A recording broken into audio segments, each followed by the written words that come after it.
여러분, 제가 20년 전에 어떤 잡지사에서 의뢰를 받아서 1년 동안 기고한 적이 있습니다. 그때 제가 썼던 글의 주제가 이런 겁니다. 제자처럼만 하지 말자였습니다.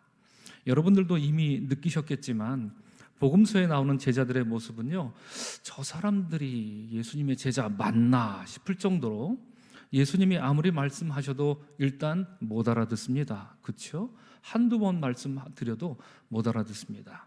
설사 조금 알아들었다 하더라도 가르침을 잘 따르기는커녕 오히려 그 말씀을 이렇게 뭉개버리는 제자들의 모습을 참 많이 봅니다.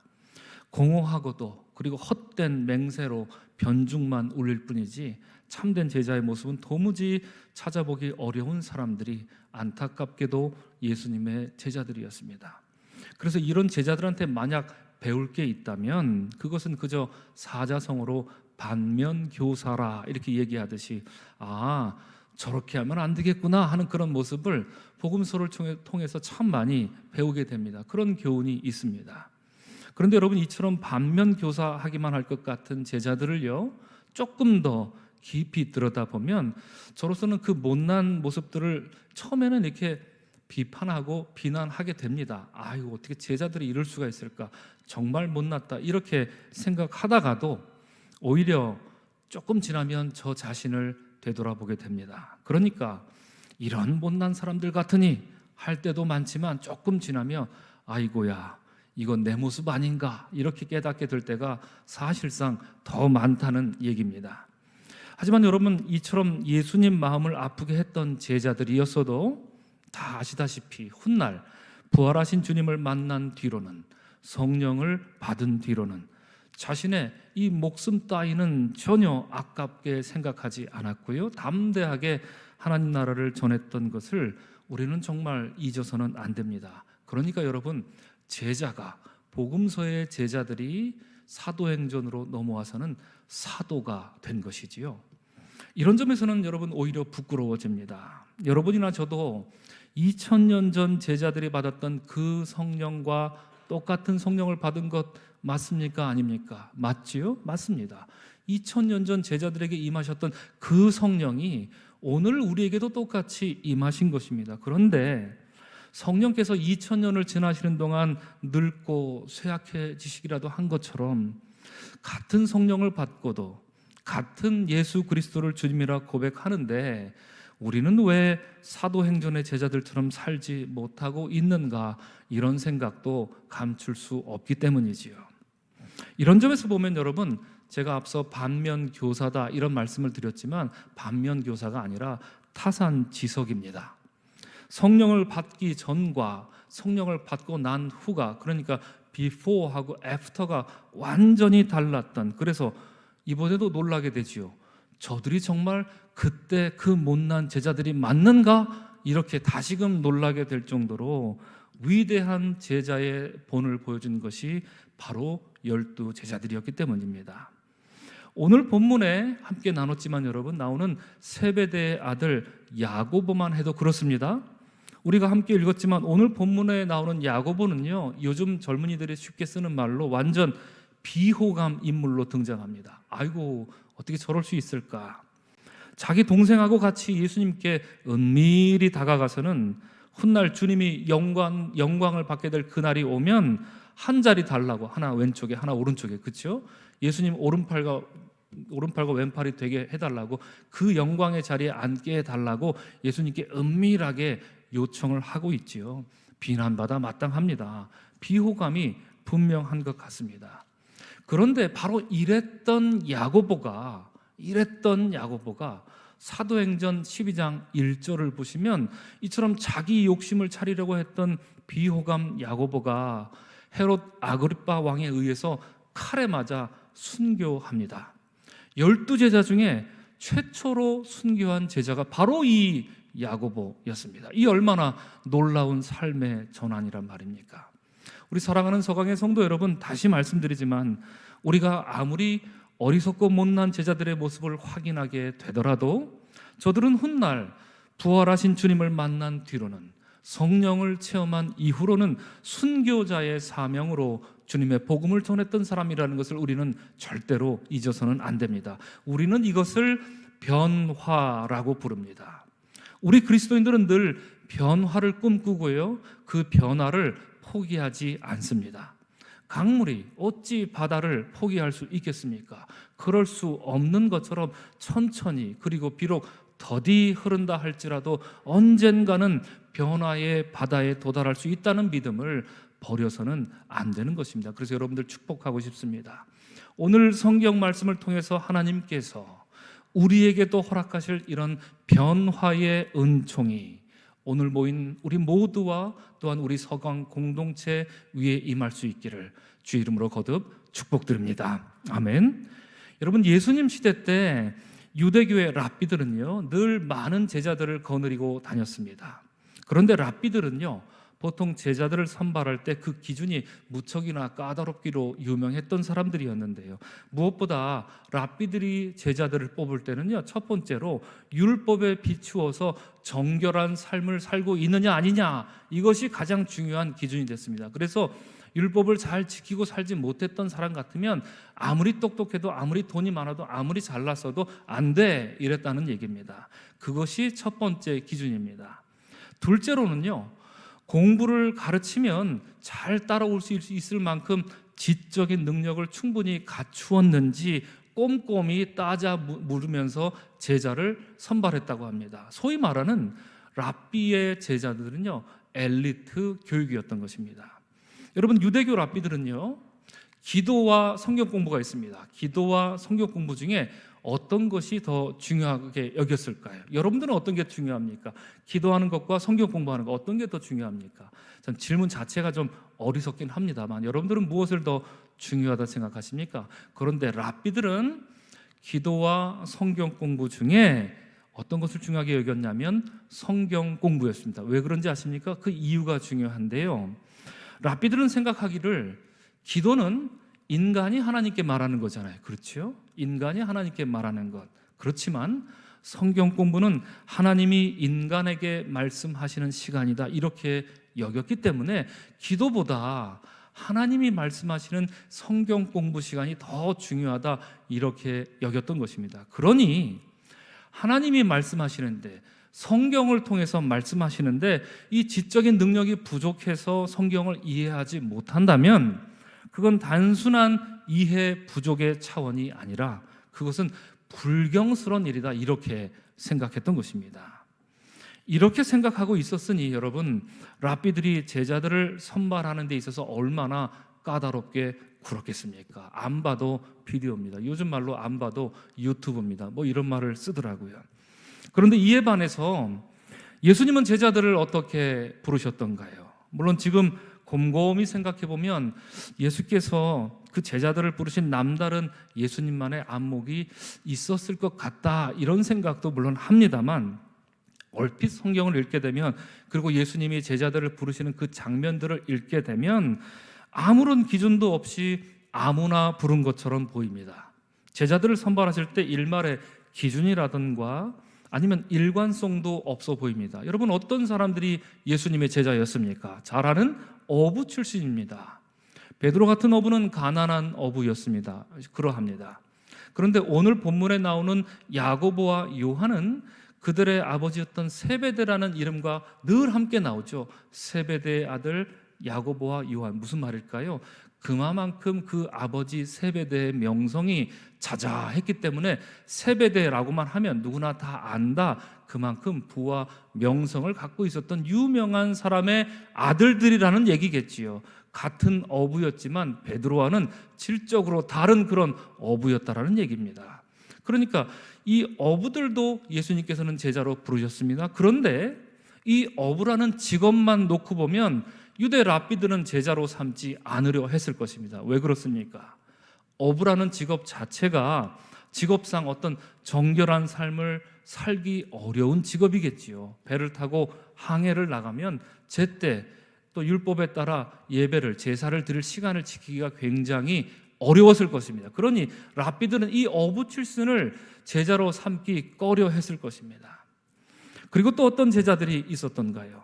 사람들에게 손가락질 받던 세리 출신도 있었습니다. 그리고 사회적으로 보면 아주 과격했던 열심당원 출신도 예수님 제자 안에 있었습니다.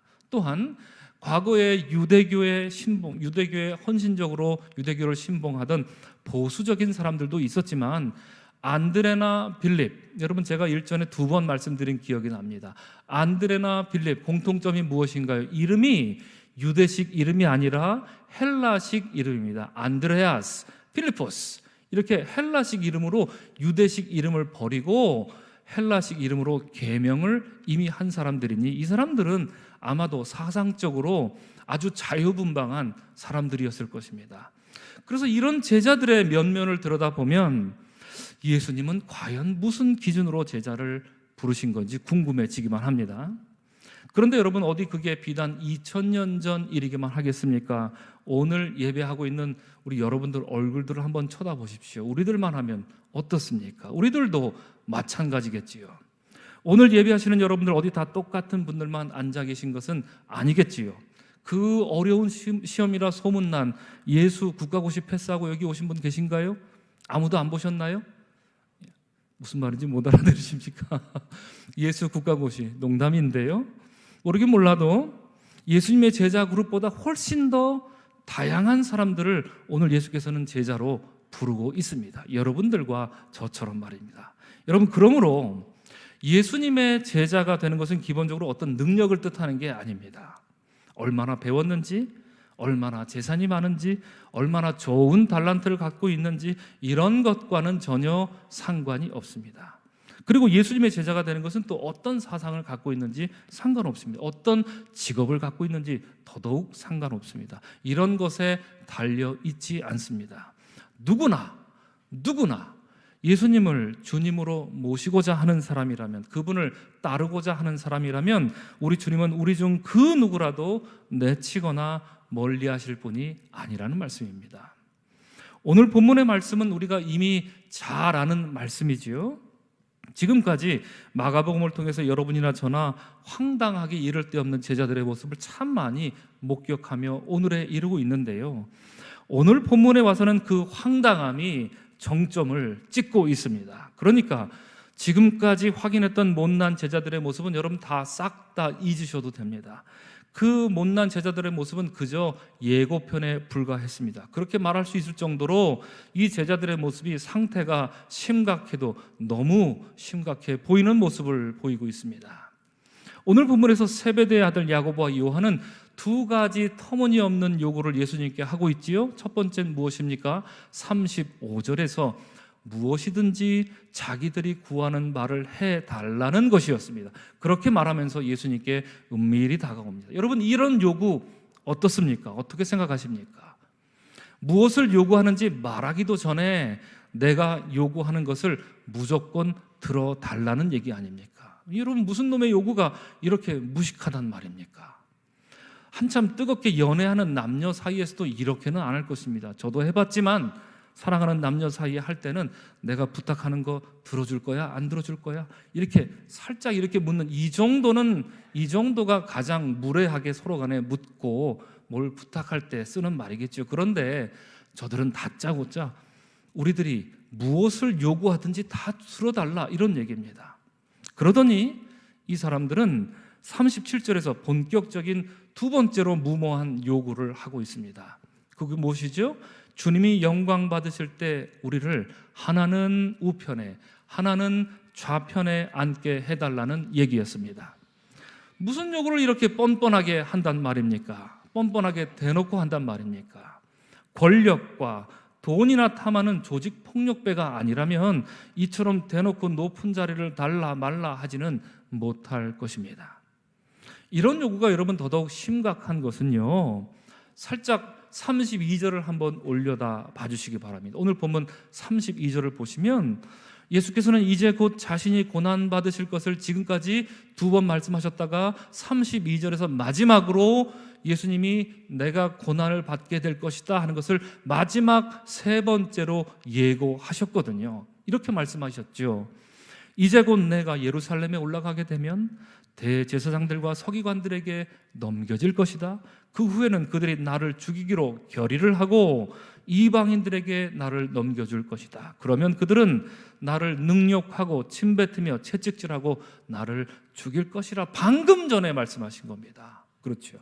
방금 내가 이제 곧 죽을 것이다, 이 말씀을 방금 세 번째로 연거푸 예고하셨습니다. 이 말씀을 하신 바로 직후에 야고보와 요한이 예수님께 다가갔다는 얘기입니다. 그리고 높은 자리를 탐하는 망발을 서슴지 않았던 것입니다. 예수님은 고난을 그리고 죽음을 말씀하시는데 야고보와 요한은 영광을 달라 이러고 있는 거란 말이죠. 이 두 형제들이 이렇게 대놓고 높은 자리를 차지하게 해달라고 요구한 것을 들으면서 이제 나머지 10명의 제자들이 가만히 있을 수는 없나 봅니다. 41절 말씀을 보니까 나머지 그 10제자가 이를 듣고 야고보와 요한에 대해서 화를 냈다고 성경이 말합니다. 여러분, 화가 날만 할까요? 어떨까요? 화가 날만 하겠지요. 그런데 이들은 무엇 때문에 화를 낸 걸까요? 무엇 때문에 화를 냈을까요? 이제 곧 주님은 고난당할 것인데, 예수님은 고난당하시고 죽을 것이다, 그런 말씀을, 죽임을 당할 것이라 말씀하시는데 너희들은 어쩌자고 영광이나 탐하고 있냐고 하는 이런 우국충정이 생겨서 화가 났던 것일까요? 그렇게 보이지 않습니다. 그 나머지 10명의 제자들이 화가 났던 것은요, 자기들이 하고 싶은 것을, 자기들이 요구하고 싶은 것을 그 두 제자가 먼저 요구해서 화가 난 겁니다. 그 두 제자가 먼저 요구하고 그 영광을 독차지하고 싶었기 때문에 나머지 10 제자도 화가 났을 뿐입니다. 그러니까 탐욕과 욕심과 예수님의 말씀을 못 알아듣는 그 무지함에 있어서는 그 12이 다 똑같았다는 말입니다.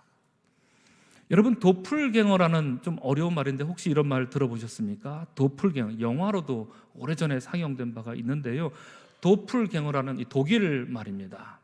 이게 무슨 뜻이냐면 나와 모든 면에서 똑같은 또 다른 생명체를 의미합니다. 나와 모든 면에서 똑같습니다.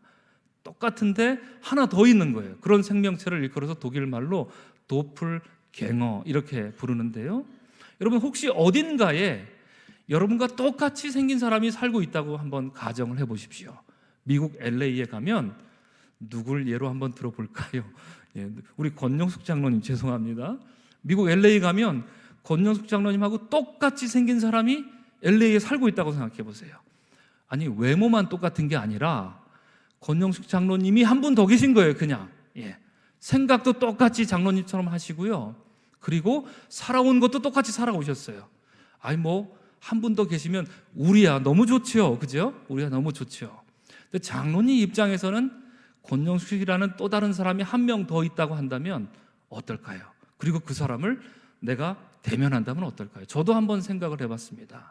나와 똑같은 어느 누가 만약에 이 마포구가 아니라 성동구에 살고 있다, 그리고 나를 만나러 온다, 오늘 5시에, 그럼 저 같으면 도망갈 것 같습니다. 여러분, 어떻습니까? 여러분, 똑같으면 도망갈, 저로서는 그다지 유쾌할 것 같지가 않습니다. 오히려 불편하고요, 불쾌할 것 같습니다. 저와 똑같은 사람이라면 지난 날 동안 제가 실수했던 것, 제가 잘못했던 것, 제가 죄를 지었던 것, 그 사람 너무나도 잘할 것 아닙니까? 저랑 똑같이 살았으니 말입니다. 그러니 그 사람을 만나면 그도 저를 보면 불쾌할 겁니다. 저도 그를 보면 불쾌하다 못해 내쫓아 버릴 겁니다. 이 세상에서 없어지면 좋겠다, 이렇게 생각할 것 같습니다. 그런 존재를 뭐라고 부른다고요? 도플갱어, 이렇게 부르는데요, 그래서 이 심리학에서는 이 도플갱어라는 말을 다소 아주 부정적인 의미로 사용하는데요, 이렇게 풀이합니다.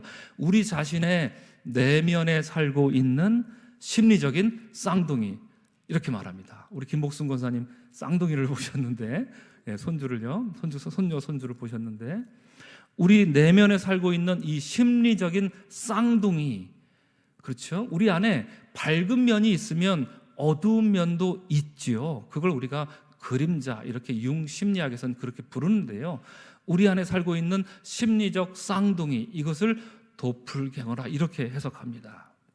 말하자면 이런 겁니다. 어떤 사람은 늘 정의를 부르짖습니다. 왜 정의를 부르짖는가 하면 이 심리학에 의하면 그가 그 안에 너무나도 큰 불의를 갖고 있기 때문이다, 이렇게 생각하는 겁니다. 이렇게 말하는 겁니다. 그 안에 불의를 감추기 위해서 정의를 부르짖고 있다, 이렇게 해석하기도 하고요. 어떤 사람이 늘 사랑해라 사랑해라 사랑해라 이렇게 말하는 것은 그 안에 가득한 미움을 감추기 위해서 늘 사랑하라고 이렇게 말한다, 이렇게 이 심리학에서는 해석을 하는데, 그래서 사랑과 미움은 한 쌍의 도플갱어가 되는 거고요, 정의와 불의는 한 쌍의 도플갱어가 되는 겁니다.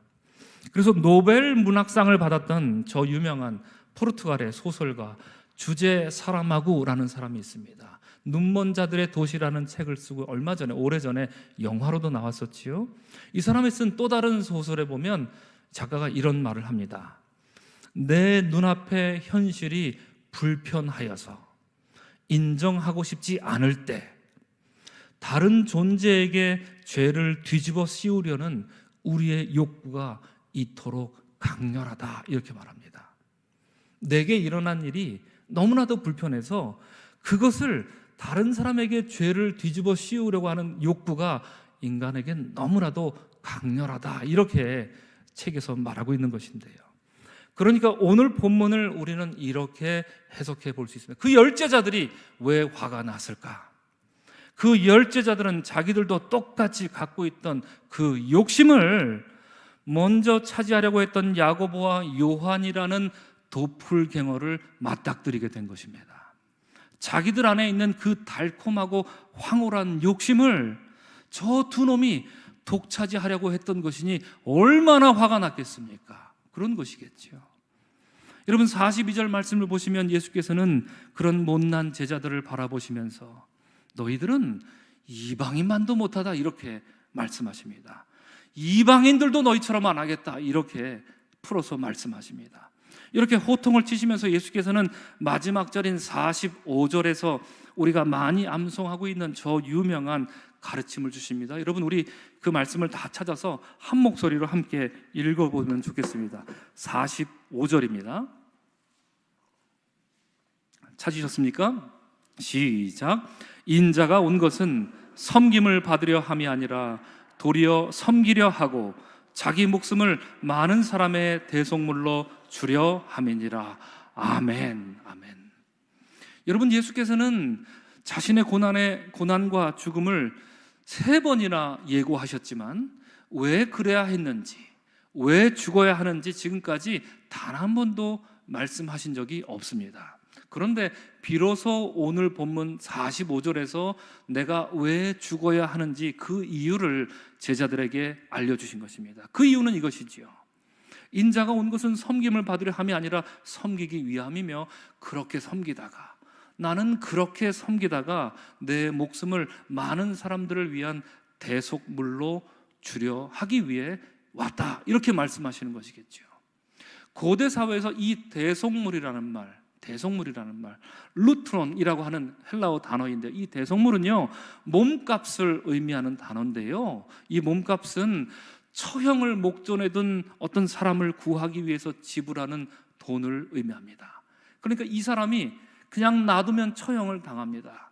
그런데 그를 구하려면 일정 금액 돈을 지불해야 된다는 얘기죠. 그 돈이 바로 대속물이라는, 루트론이라는 헬라어 단어인데 바로 그 의미입니다. 그 돈을 우리 주님이 자신의 몸으로, 자신의 생명으로 지불하시겠다는 것입니다. 이제 비로소 왜 죽으려 하시는지 그 뜻을 오늘 45절에서 제자들에게 말씀해 주십니다. 그렇게 이 내용을 가만히 들여다보면 그렇게 지불할 가치가 전혀 없어 보이는 제자들인데, 예수님은요, 어쨌든 내게 이유를 묻지 말라 하십니다. 어쨌든 나는 지불하겠다는 겁니다. 막무가내로 지불하시겠다는 겁니다. 그것이 예수님의 사랑이었던 것이죠. 여러분, 저는 오늘 설교 제목을 완성을 향해 달려가는 미완의 제자 공동체, 이렇게 정해보았습니다. 제목에서 눈치를 채셨겠지만 제목을 이렇게 정한 것은요, 예수님의 제자 공동체는 단 한 번도 완성된 공동체였던 적이 없기 때문입니다. 그렇습니다. 교회 역사 2000년을 통틀어 예수님의 제자 공동체는, 곧 교회는 단 한 번도 완성된 공동체였던 적이 없습니다. 이스라엘 사람들에게는 완벽한 숫자였던 그 12로 구성된, 그래서 숫자만 놓고 보면 그럴싸해 보죠. 야, 12제자래, 12제자. 완벽한 공동체네. 겉으로 보면 완벽해 보이고 그럴싸한 공동체로 시작했지만 그것은 허울뿐이었습니다. 미완의 공동체라 불리는 것도 오히려 민망할 정도로 구제불능 공동체라 불리는 것이 합당한 제자들의 모습이었습니다. 만약 예수님이 여느 다른 그런 유대 랍비였다면 이런 제자들은요, 벌써 쫓아버렸을 겁니다. 하지만 사회생활을 많이 안 해보셔서 그런지 뭘 몰라도 한참 모르는 것처럼 보이는 우리 예수님은요, 이렇게 말을 안 들으면 이렇게도 좀 손을 써보시다가, 그것도 안 되면 또 저렇게도 손을 써보시긴 하셨지만 단 한 번도 제자들에게 냉큼 썩 꺼져라 이런 말을 하신 적은 단 한 번도 없었다는 얘기입니다. 그렇습니다, 여러분. 영국의 복음주의 신학자였던 데이빗 왓슨이라는 설교가가 있습니다. 그는 이런 말을 한 적이 있습니다. 예수님은 아버지께 절대적이며 완전하게 순종하심으로 훗날 실족하고 자기를 실망시킬 사람까지 부르셨다, 이렇게 말합니다. 그리고 이어서 말합니다. 그리고 예수님은 단 한 번도 그들에 대한 사랑을 철회하신 적이 없다, 이렇게 얘기합니다. 마지막 이런 얘기를 합니다. 여러분 잘 들으십시오. 이렇게 하심으로 예수님은 교회의 유형을 정한 것이다, 이렇게 말합니다. 여러분, 이 마지막 문장은 여러분 가슴에도 좀 품었으면 좋겠습니다. 그 못난 제자들을 일부러라도 부르신 것처럼 그 제자들을 부르셔서 예수님은 교회의 유형을 정하셨다, 이렇게 말씀하십니다. 여러분, 그 유형은 어떤 유형입니까? 어떤 교회의 유형을 말합니까? 바로 죄인 공동체입니다. 죄인 공동체입니다. 100번을 예수를 믿어도 100년을 예수를 믿어도 여전히 죄인일 수밖에 없는 우리와 같은 죄인 공동체, 그것은 예수님께서 스스로 자초하셨다라는 이런 얘기를 하고 있는 것이죠. 사랑하는 성도 여러분, 그렇습니다. 예수께서는 아버지께 완전하게 순종하시고자 훗날 실족하고 자기를 실망시키고 그리고 배신할 사람들까지 오롯이 다 불러 모으셨습니다. 오라 오라 하셨습니다. 그들로 하여 그리고 교회를 세우게 하셨습니다. 오늘 본문에 나오는 것처럼 이방인에 비해서 하등 나을 것 없었던 이 제자들, 여전히 욕심 가득한 채로 그 도플갱어 게임만 무한 반복하고 있는 그 제자들, 다름 아닌 그들로 하여금 교회를 세워 나가시겠다 하셨던 것입니다. 그것은 무모하다 못해 너무나도 위험천만한 주님의 모험이었습니다. 사랑하는 성도 여러분, 만약 우리 주님께서 우리를 향해 이런 위험천만한 모험을 감행하고 계시다면 죄인 공동체인 우리들은 어떻게 주님께 응답해야 하겠습니까? 저는 그 해답을 이 문구에서 찾고자 합니다. 제 설교를 이미 들으셨는지 우리 서정희 장로님께서 이렇게 기도를 해주셨는데요, 여러분, 우리 교회 1층에서 예배당으로 올라오는 벽에 쓰여있는 문구를 보셨지요? 뭐라고 쓰여있던가요? 이렇게 쓰여있습니다. 우리 한번 크게 따라하면 좋겠습니다. 본질적인 것에는 일치를. 크게 따라하겠습니다. 다시 한번요. 본질적인 것에는 일치를. 네, 그렇습니다. 비본질적인 것에는 자유를. 비본질적인 것에는 자유를. 그러나 모든 것에 사랑을. 그러나 모든 것에 사랑을. 그렇습니다. 예. 아직 못 보신 분들은 내려가실 때 1층 계단으로 내려가시면 벽에 걸려있는 것을 보시게 됩니다. 이 말은 지금으로부터 400년 전에 살았던 루터 교회 신학자였던 루퍼투스 멜데니우스라는 사람이 최초로 제일 처음 사용한 말입니다. 이후에 이 말은요, 마치 교회를 위한 금원처럼 널리 현재 사용되고 있습니다. 사실이지 여러분, 교회가 2000년 동안 씨름해온 주제가 있다면 바로 이 세 문장에 압축됩니다. 본질적인 것은 반드시 일치를 이루어야 합니다. 그러나 본질적인 것이 아니라면 내버려 둘 수도 있어야 합니다.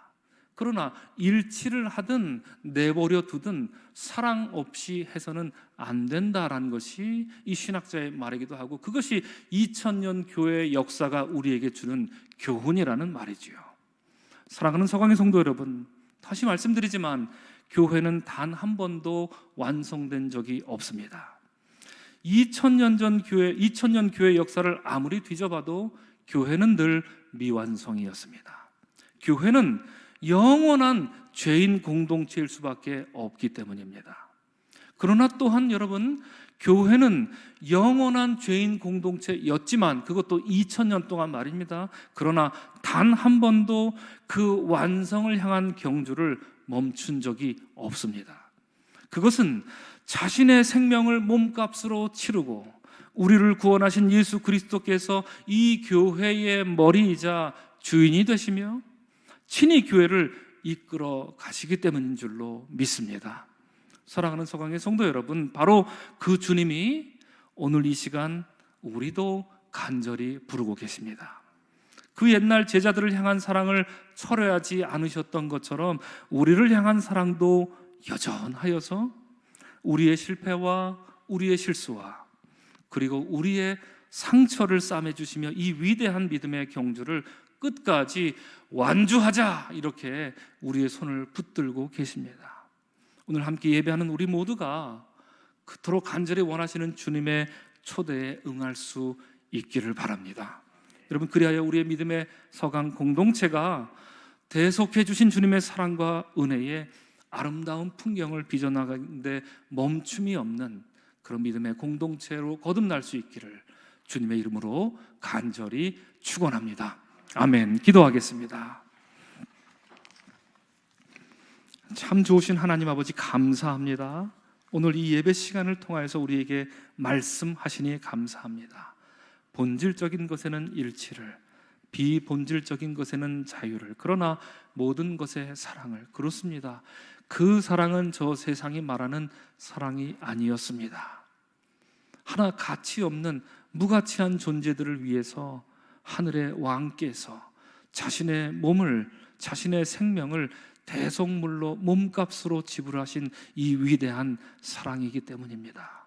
주님, 우리로 하여금 그 주님의 위대한 사랑을 100만 분의 1이라도 닮아갈 수 있게 하시며, 우리는 여전히 부족하여서 미완성이지만 끝까지 온전하신 주님을 따라 나가기에 멈춤 없는 우리가 될 수 있도록 인도하여 주시옵소서. 감사하고 예수님의 이름으로 기도합니다. 아멘.